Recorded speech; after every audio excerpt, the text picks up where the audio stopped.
Welcome to r/Maliciouscompliance, where OP's boss calls the cops on him to force him to come back to work. Our next Reddit post is from Disposable. I was the company IT department. I asked several times to be given someone to train as my backup, but they stalled and stalled on it. The time came for my vacation, and I asked my boss who was going to handle my job while I was away. My boss said that I was supposed to train him how to do it. He had the attitude of, how hard can it be? So for the week prior to my vacation, we went through all of my routines. He took copious notes, and I thought that he'd do okay. The problem was, the place that I was going had no phones, so if they got stuck, I couldn't help. I did give him the approximate location of where the cabin was. A few days later, I'm out on a lake fishing with my kids and I see a police boat approaching. I'm not worried. I have permits and all the required equipment. The police pull up and ask for me by name. They said that my company had called and they were sending a plane to pick me up at a nearby airstrip.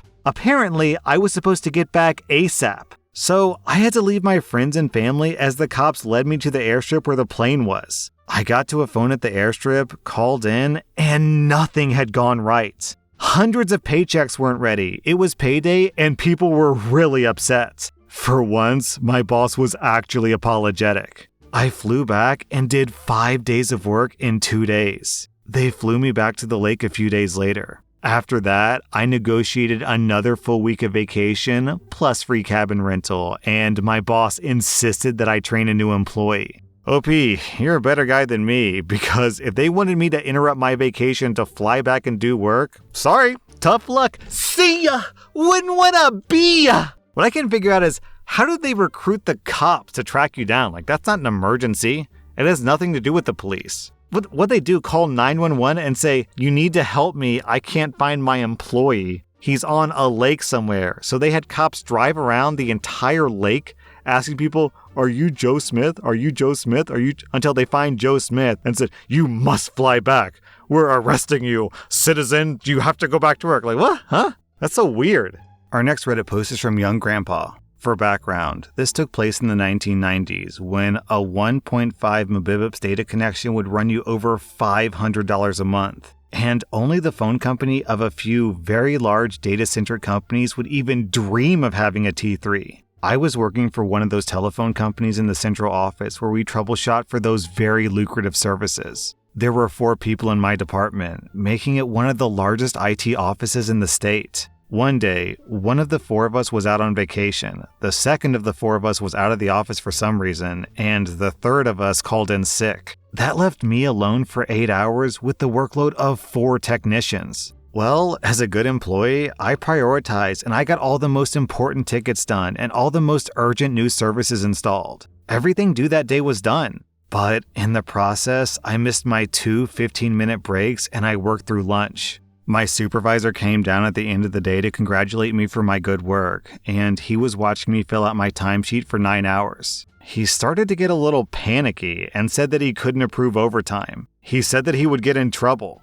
I reminded him that I had just spent 9 hours doing the work of 4 people, which was like 32 hours worth of work. But he said that overtime wasn't approved. I said, what am I supposed to do then? I work the hours and I need to get paid. He suggested that I leave an hour early on Friday, so I agreed. Come Friday, I decided to take full advantage and only take a half-hour lunch so I could leave at 3:30 instead of 4. Well, guess what? The vacationer and the sick person hadn't returned yet, so there were only 2 of us in the office. My coworker disappeared at around 1:30 or so. I found out later that she was interviewing for a management position. At 3 o'clock, I got paged for a ticket that one of our very expensive T3s was down, and I had to join a conference bridge to assist in troubleshooting. I joined the call, but then at 3:25 I said, sorry, but I have to drop off. I'm not approved for any overtime. The night shift person will be here in a half hour to help.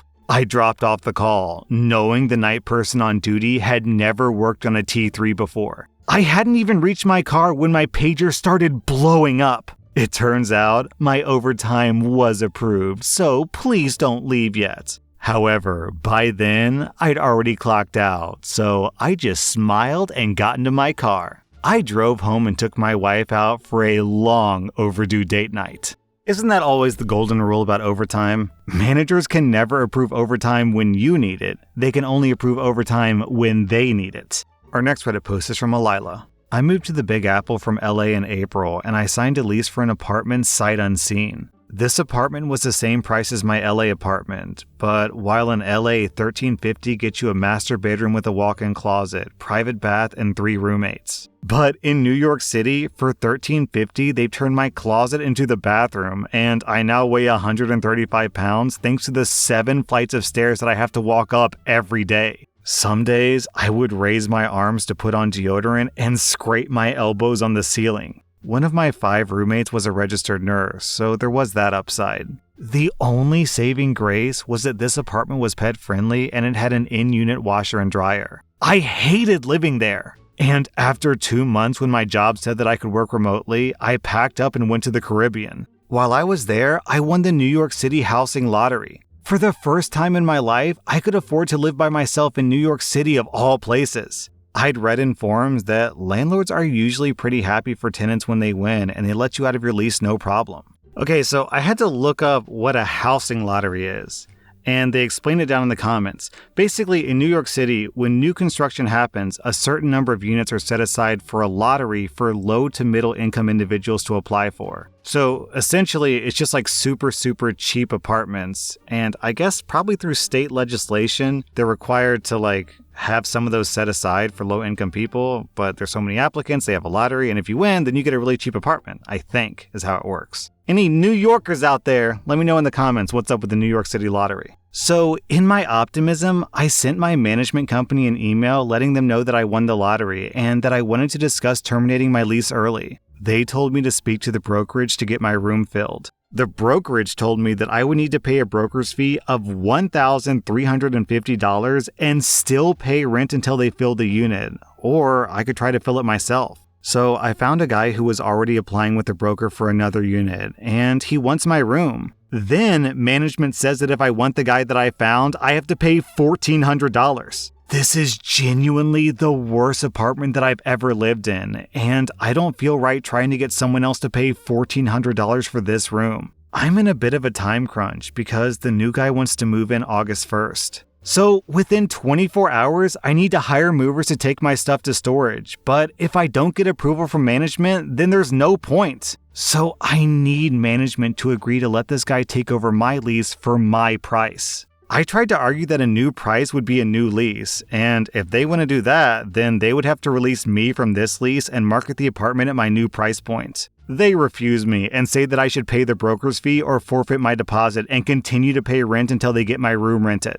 I'm upset because management basically wants to make more money and assume no risk. I would end up still having to pay until they rent this awful room out to someone else. I tell them this is unfair and it makes no sense. Then management tells me that there's no lease takeover in the lease. I'm confused because I vaguely remember reading something about a $500 fee for a lease takeover. Read your lease. We were doing you a favor before, but now we're only going by the lease, management tells me. So I find my lease because I remember reading about a $500 clause. I never found the $500 clause because written on the very first page of the lease was a line saying that the lease ended on August 31st. Instead of management writing a 1-year lease term, they accidentally wrote a 6-month lease term. I'm elated because my move-in date for my new place is August 25th, so I'm no longer in a rush. All because management told me to read my lease.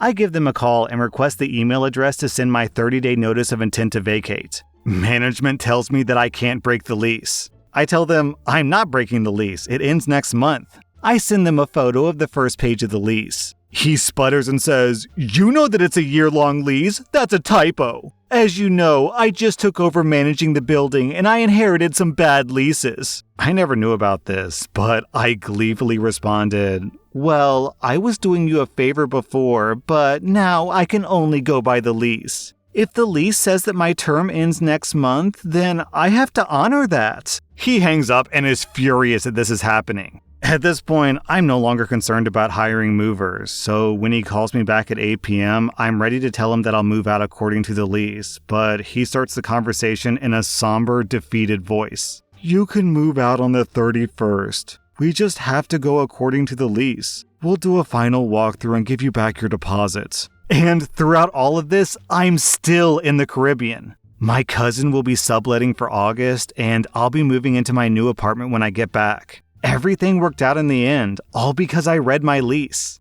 Our next Reddit post is from Yarn Tags. I moved to a new state to take a high school teaching job in a rural town. I liked my fellow teachers and almost all of my students, but this was a small town with the usual assortment of outdated attitudes. One student was particularly lazy. Her parents both worked in the small school district. She rarely turned anything in on time, and what was turned in was generally rushed or incomplete, as if she'd gotten the instructions secondhand. Somehow, though, she had straight A's in all of her classes. I quickly figured out why. When she turned in a late, incomplete assignment, and I very generously gave it a D, her overall grade in class dropped to a B. I was called in the next day to a meeting with the principal and both of her parents, who immediately complained that I was being unfair and capricious with my grades. They accused me of not giving students the instructions, so I showed them the instruction paper, which I passed out and went over in class. They accused me of not giving her specifically a copy, but I remember handing it to her and I told them why. At the time, she was making out with her boyfriend when I was trying to go over the instructions. They didn't like hearing that part, lol. They accused me of not being clear with the deadline, but that was in the second line of the directions. They accused me of not fairly grading her work, but when I showed them her work, they clearly hadn't seen it before, and they wondered whether I'd gotten assignments mixed up before I showed them her name on it. The principal asked me to change the name in the gradebook. I asked whether or not the student would have to redo the assignment first, but that was declined by her parents. I understand why my principal caved. It just wasn't worth trying to fight two employees in a small rural district already struggling to recruit people. So I went back to my classroom and changed the grade of every single student to a 100 in my gradebook. No special treatment. Even the students who hadn't turned in a single assignment got a perfect score. The fallout. Many students asked me why their grade changed, but I never addressed it. I would just brush them off by saying not to worry about it. Though, clearly, rumors were spreading like wildfire in the small school, because even the secretary and the principal asked me about it later on. I only said that, yes, I did change that student's grade. The principal looked like he wanted to ask me about why I changed all the grades, but he just shrugged and walked away. He never interfered in my gradebook after that. The student's parents transferred her out of my class, and her boyfriend also transferred a day later. I don't know why parents do this type of thing. Man, all you're doing is setting your kid up for eventual, inevitable failure. Our next Reddit post is from Ace of Spades. I'm a little fuzzy on exactly when this was, but for loose context, this took place around 2018. We were living in this little two-story in a subdivision in upstate South Carolina, which my parents still own. My family just had a full run of renovations done on the house. Kitchen remodel, new floors, wallpaper removed, new paint on the walls, etc. The folks who painted did an especially good job, and since they were a small local business, they wanted to know if they could put a little sign in our yard for a few days as advertisement. You know, those little plastic-type yard signs, nothing big or fancy. My dad was happy to oblige, and he showed them where to put it to avoid the sprinkler system. Everything's great. 2 days later, a letter arrives in our mailbox. It's from our homeowners association. According to the bylaws, no signs can be placed in a yard for more than 24 hours. We hadn't been planning to leave it up for more than a few days, maybe a week at the most, but to be told that supporting a small business was an eyesore came well out of left field.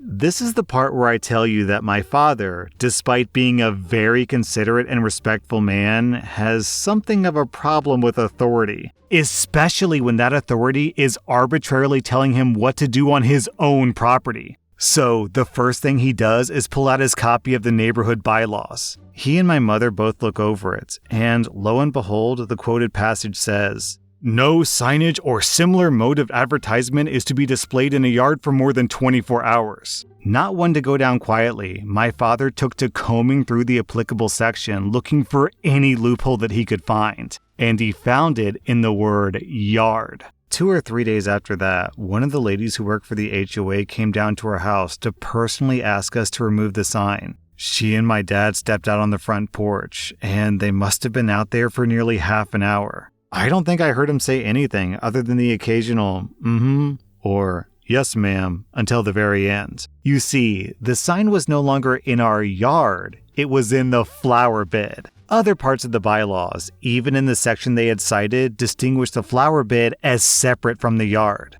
And since this particular clause mentioned the yard alone, the flower bed must have been fair game. And he told this woman as much, without so much as knitting his brows or raising his voice. The sign stayed in our flower bed, perhaps out of spite, for nearly another month before we finally took it down. Today's episode is sponsored by Raycon. Where are you right now listening to me read Reddit posts? Are you driving in your car, chilling in your bedroom doing some homework, doing chores around the house? Well, if you're listening to my content as background audio while you're doing something else, and I know a lot of you are, then you could use a good pair of earbuds. I highly recommend Raycon earbuds because they're the earbuds that I personally use. They're affordable and, most importantly to me at least, super comfortable. I like to wear them while I'm hanging out in my backyard, so it's nice having earbuds that don't slip out. They're even water resistant, so I can play fetch with Yugo in my pool without worrying about damaging my Raycons. They've also got touch features that allow you to easily navigate to the next song, and they've got great noise isolating technology.